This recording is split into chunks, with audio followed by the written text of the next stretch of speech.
মানুষের যে পাহাড় সমান প্রত্যাশা আছে সেই প্রত্যাশা পূরণ করা, এটা হলো সবচেয়ে বড় চ্যালেঞ্জ। সেই প্রত্যাশা পূরণ করতে যে আমরা নিরন্তরভাবে কাজ করে যাব। আমাদের কাজের মধ্যে কোনো গাফিলতি থাকবে না। আমাদের মূল জায়গাটা হবে বিএনপির ৩১ দফাকে ধারণ করে, নির্বাচনী ম্যানিফেস্টোকে ধারণ করে এগিয়ে যাওয়া। আমাদের মূল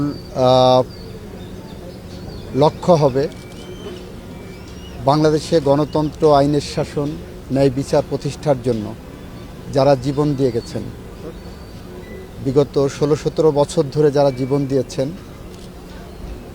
জুলাই বিপ্লবে যারা জীবন দিয়েছেন, এ দেশ গড়ার জন্য ৭১ সালে যারা জীবন দিয়েছেন, তাদের প্রত্যেকের চেতনাকে ধারণ করে আমরা সামনের দিকে এগিয়ে যাব। মানবতা বিরোধী অপরাধের যে বিষয়, আইন তার নিজস্ব গতিতে চলবে।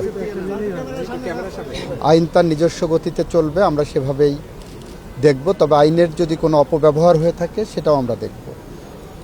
দ্বিতীয়ত হলো, আমরা যে শপথ নেইনি, কেন নেওয়া হয়নি সেটা দলীয়ভাবে দলীয় মুখপাত্র গতকাল ব্যাখ্যা করে দিয়েছেন।